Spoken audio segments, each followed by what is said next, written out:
Your peace is being stolen by things you don't even notice, and the first step to reclaiming it is understanding exactly how. Right now, as you read these words, you're likely operating under an assumption so deeply embedded in your consciousness that it feels like absolute truth, that your emotional state is determined by what happens around you. Your boss sends a critical email and you feel anxious. A friend makes a careless comment and you feel hurt. Traffic delays your commute and frustration rises in your chest. The world acts, you react. Simple cause and effect. The problem is, this isn't actually how it works, and believing it is costing you everything. Consider this moment. It's 9 a.m. on a Tuesday and someone you respect cuts you off in conversation. They don't mean to. They're distracted, lost in their own thoughts, completely unaware they've done anything wrong. But you felt it, that sharp sting of dismissal. In the span of a second, your mood shifts, your chest tightens. For the next hour, maybe the entire day, you carry this weight. You might replay the moment obsessively, construct narratives about what it means. They don't value my input, spiral into small resentments, and transfer that emotional residue onto innocent people around you, all from a moment that lasted less than 10 seconds. This is the theft happening in real time. What most people don't realize is that between the moment something happens and the moment you feel its emotional impact, there exists a gap. It's small, sometimes only milliseconds, but it's there. And in that gap lies everything. In that gap is your power. In that gap is where you've unknowingly surrendered your peace, one automatic reaction at a time. The tragedy isn't that bad things happen. Bad things have always happened, and they always will.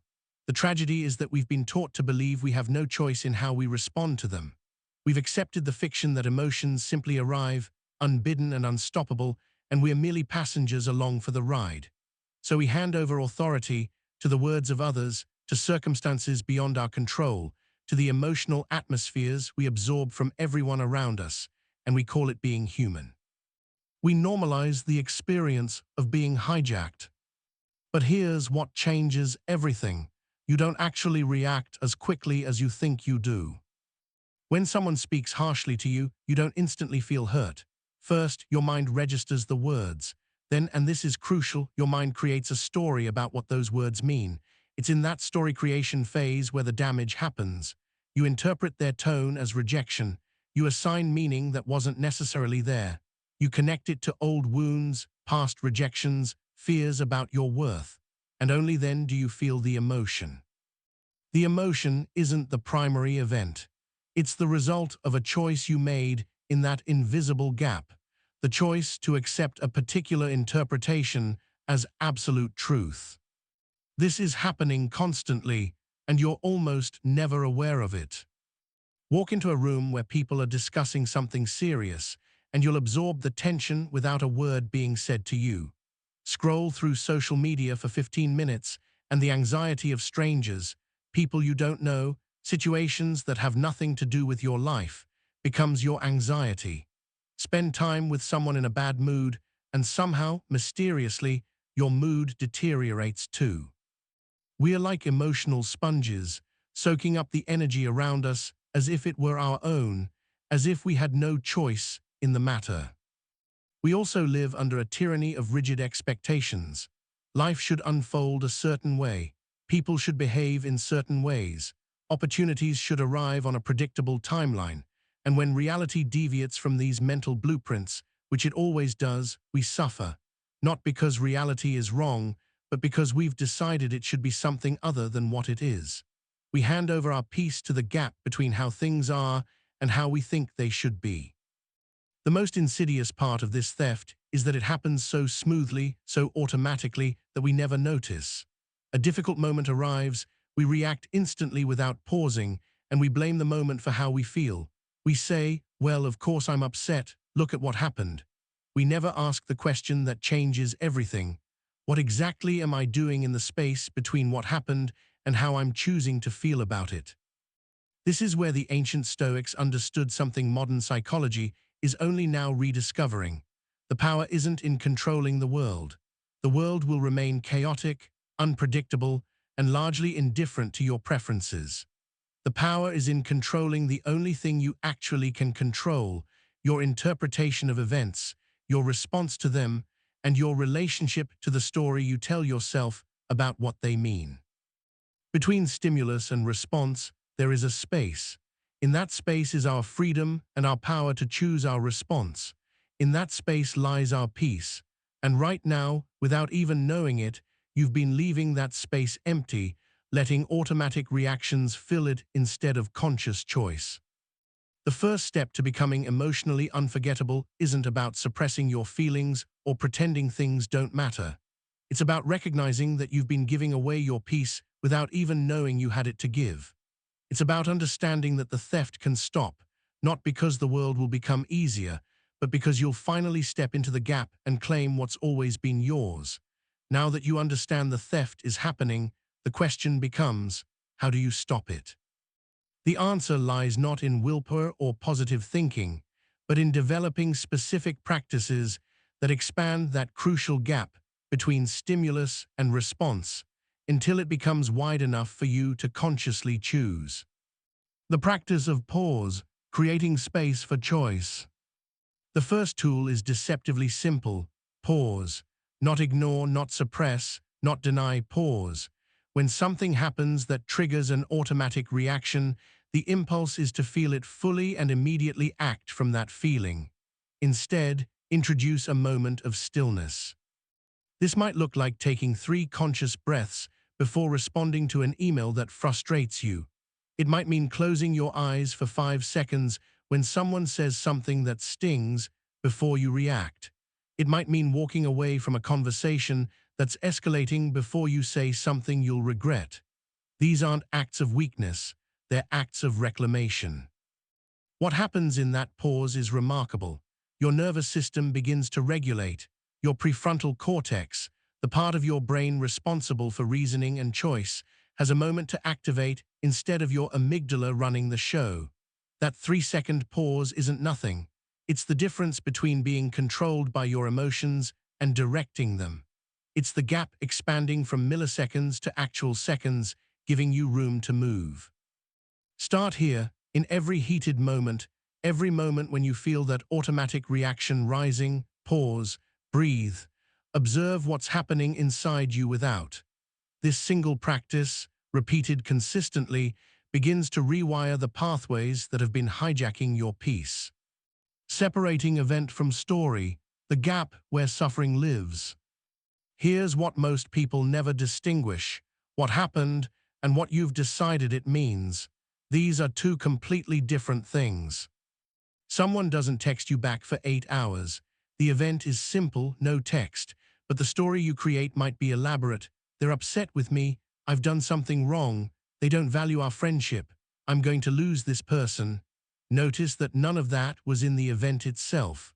All of it came from your interpretation, from the stories your mind automatically constructs. This is where the real work begins. Start noticing the gap between fact and narrative. Your boss gives you critical feedback. Fact, they provided feedback. Story, I'm incompetent, I'm going to get fired, I'm a failure. Someone is quiet during a conversation. Fact, they're quiet. Story, they don't like me, I bored them, they're judging me. The Stoic practice here is ruthless honesty about your narratives. When you feel an emotion arising, pause and ask, what story am I telling myself right now? Is this story based on what actually happened or on what I've decided it means? Most of the time, you'll discover a gap the size of a canyon between the two. You'll realize that the suffering isn't actually coming from the event, it's coming from the story. The event is neutral. The story carries all the emotional weight. Once you see this distinction clearly, something shifts. You can no longer blame the event for how you feel because you've become conscious of the story you've chosen. And once you're conscious of a choice, you can make a different one. You can't the words your friend said, but you can change what you've decided they mean.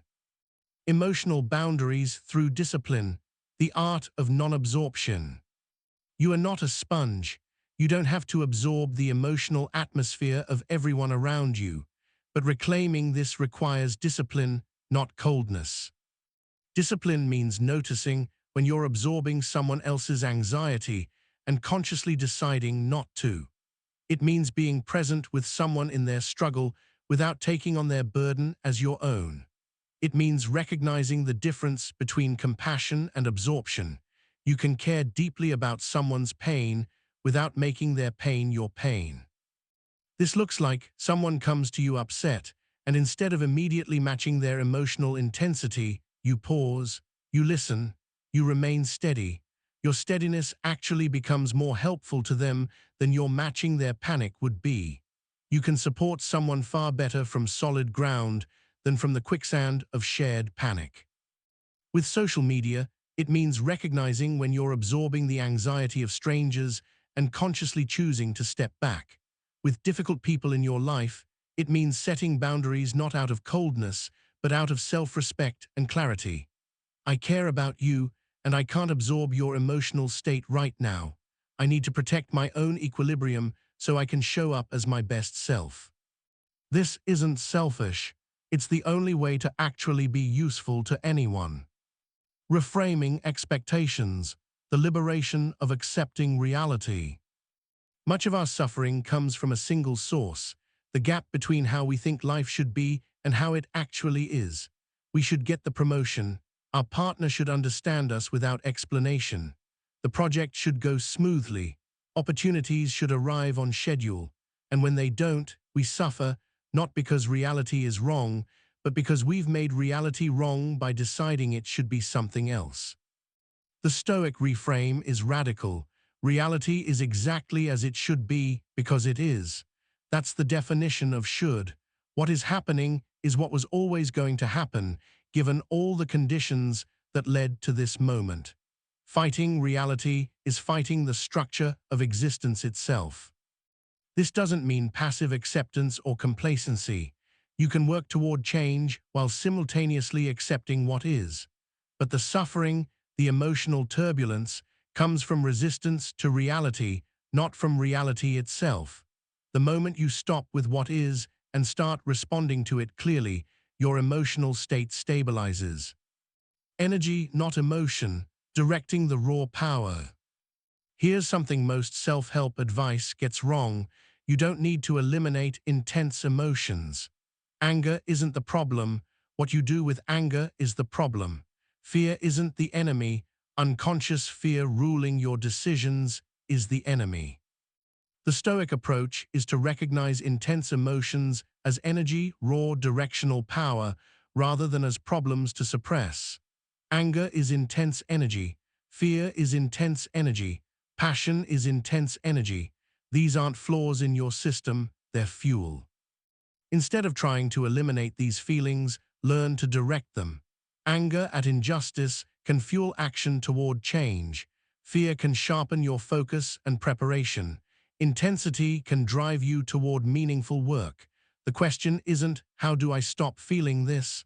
It's, what will I do with this energy? This transforms your relationship to your own emotions. They're no longer enemies to battle, they're resources to manage. The present moment as anchor, dissolving imaginary threats. Anxiety lives entirely in imagination. Right now, in this present moment, you're almost certainly fine. You have air to breathe, you're reading words, you're conscious. But your mind is already 3 steps ahead, constructing scenarios of future pain. The anxiety you feel isn't about what's happening. It's about what you're imagining could happen. And here's the thing, you're imagining 1,000 scenarios, but you'll only live one reality. You're suffering over outcomes that will almost certainly never occur. The antidote is radical presence, not in a spiritual woo-woo sense, but practically. When anxiety arises, ask, what's actually happening right now in this exact moment? Usually the answer is, nothing bad, I'm safe, I'm breathing, this moment is fine. This doesn't mean future problems. It means not living in them emotionally before they arrive. Prepare for what might come, yes, but don't suffer the emotional consequences of imagined futures while simultaneously living in the present. That's doubling your suffering for no reason. These practices aren't meant to be adopted all at once. Start with one. Master the pause. Notice the gap between event and story. Build these muscles gradually. Each one you integrate expands your sphere of control. Each one you practice strengthens your ability to direct your own emotional state rather than being directed by circumstance. This is the work of reclaiming authority. Not from the world, you'll never control that, but from the automatic patterns that have been running your emotional life without your conscious permission. And with each practice, the peace that was stolen begins to return. You've learned to pause. You've separated event from story. You've set boundaries and directed your energy. But there's one final shift that completes the transformation, a shift so profound that it renders most of what troubles you nearly invisible. It's the shift of perspective, and it works like this. Zoom out. The long view, how today's crisis becomes tomorrow's forgotten detail. Right now, something feels urgent. Maybe it's that conversation you regret, or the opportunity you missed, or the way someone treated you. It feels significant. It feels like it matters enormously. Your nervous system is treating it like an emergency. Your mind is replaying it obsessively. It dominates your awareness. Now imagine yourself 1 year from now. You're looking back at this moment. Do you know what you'll discover? That you barely remember it. Oh, you might recall the general shape of it if you really think hard, but the emotional weight will have evaporated almost entirely. What felt like a crisis will have become a footnote. What consumed your attention will have faded into the background noise of a life that moved on. The Stoics understood something that modern anxiety culture has forgotten. Time is the great. Almost everything that feels catastrophically important now will be revealed as surprisingly insignificant when viewed through the lens of a larger timeline. This isn't pessimism, it's liberation. Think back 5 years. Can you remember what was dominating your emotional life? The thing that felt so urgent, so important, so definitive? Most people can't. They remember that something bothered them, but the specific crisis has dissolved completely. The anxiety you felt about it has vanished. The hours you spent worrying about the outcome were hours spent suffering over something that, in retrospect, didn't matter nearly as much as it felt like it did in the moment. This is the pattern of human life, and yet we never seem to learn from it. We treat each new crisis as if it's the one that's actually important, the one that actually deserves our emotional investment. We forget that we've done this 1,000 times before, and life has carried on. The practice here is deliberate. When something troubles you, mentally jump forward. Imagine yourself in 5 years looking back. What will you think of this moment then? How much will it matter? Will you even remember it clearly? Usually the answer to that last question is no. And if you won't remember it, if it won't matter in the larger timeline of your life, then ask yourself honestly, how much should it be dominating your emotional state right now? Creating mental distance, the view from above. There's another way to expand perspective that works in real time, not just in memory. The view from above. When you're in an intense moment, when emotions are high and everything feels overwhelming, try this. Imagine yourself floating above the situation. You can see the room, the people, yourself in it. You're not disconnected. You're just observing from a distance. What do you notice from this vantage point? Usually, you notice that what felt enormous and all-consuming has actual proportions. It's one moment in one room, in one city, in one country, on one planet, in an infinite universe. This isn't about diminishing the moment or pretending it doesn't matter. It's about seeing it accurately, not inflated by the emotional intensity of being inside it, but as it actually is. A conversation, a setback, a disappointment, a mistake. Real, yes, but also finite, contained, survivable. The ancient Stoic used to do this deliberately. When he felt overwhelmed by the weight of his position as emperor, he would mentally zoom out and see himself as a small figure in a vast landscape, and the vastness would settle him. Not because it made his responsibilities disappear, but because it showed him their true size relative to everything else. This practice transforms how you relate to intensity. When you can observe an intense moment from a slight distance, you're no longer entirely consumed by it.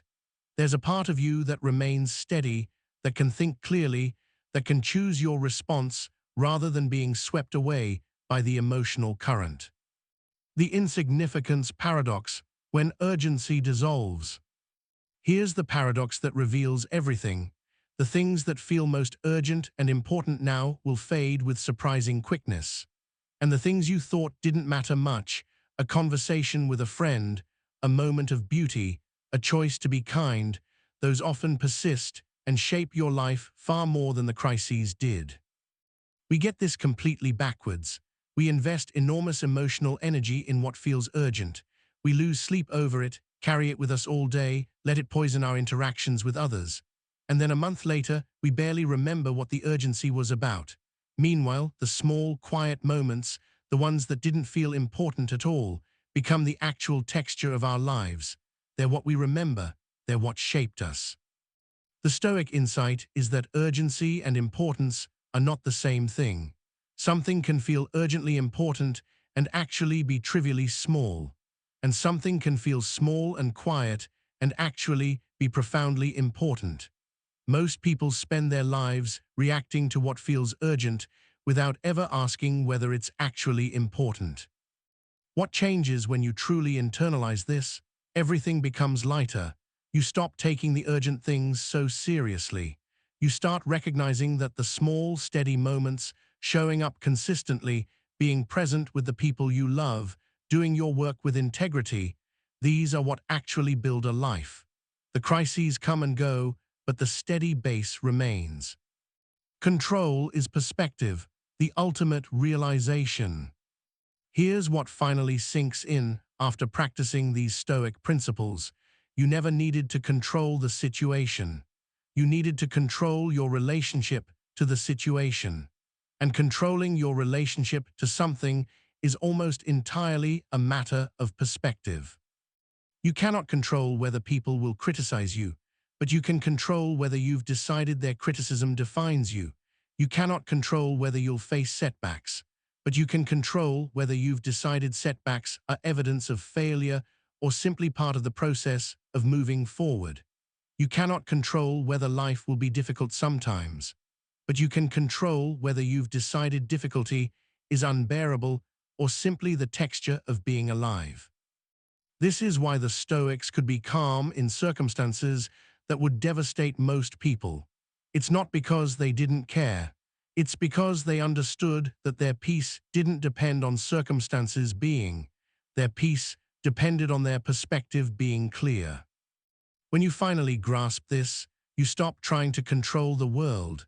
You stop trying to manipulate people or situations into giving you the emotional state you want. You redirect all that exhausting effort inward toward the only thing you actually can control, how you're interpreting what's happening. And that's when everything shifts. The steadiness that remains, what emerges when you stop fighting. When you stop fighting small disruptions, when you stop treating every inconvenience as a threat to your peace, something remarkable happens. A baseline steadiness emerges. It's not happiness exactly, and it's not the absence of feeling.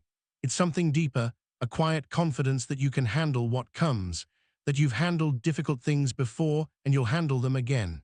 That most of what felt urgent and important has already faded, and this will too. This steadiness is what people notice about you, even if they can't quite name it. They see someone who doesn't get ruffled by things that would upset most people.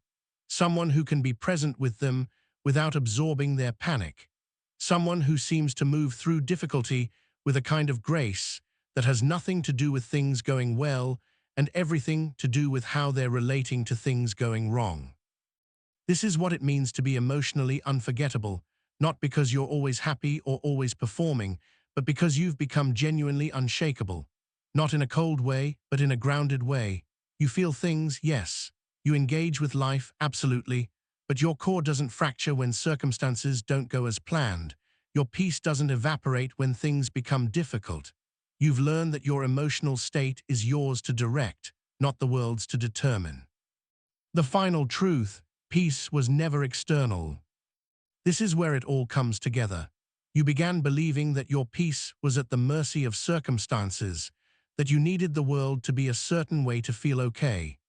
And so you spent your energy trying to control the world, trying to make things go according to plan, trying to manipulate people and situations and outcomes into giving you the feeling of safety you wanted. It didn't work because the world doesn't cooperate with control. It has its own momentum. Things go wrong, people disappoint, plans fail, and every time they did, you lost your peace because you'd made it dependent on circumstances you didn't actually control. But what if you'd been looking in the wrong place the entire time? Your peace was never in the world. It was always in here, in how you interpret the world, in what you decide things mean, in the space between what happens and how you choose to respond. The theft of your peace didn't happen because the world is difficult. It happened because you handed over authority over that inner space without even noticing you had it. The reclamation is simple: take it back. Not by controlling the world, you can't, but by controlling your relationship to the world, by expanding that gap between stimulus and response until it's wide enough for conscious choice, by separating event from story, by setting boundaries, by directing your energy, by zooming out to see true proportions, by recognizing that almost nothing that feels urgent now will matter in a year. This is the journey from being emotionally hijacked to being emotionally unforgettable, not because you become invulnerable, but because you become genuinely unshakable, not because life becomes easier, but because you've finally understood that ease was never the point. Peace was always the point, and peace comes not from managing every situation, but from understanding how little power those situations should have over you. The Stoics knew this. They'd seen emperors lose everything and remain at peace. They'd seen philosophers face death with steadiness, not because the circumstances were, but because they'd mastered the only thing that actually matters, their own mind. And now so can you. The theft can stop.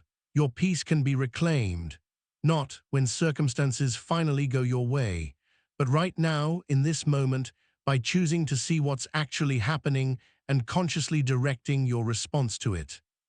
That power was always yours. You're just finally claiming it.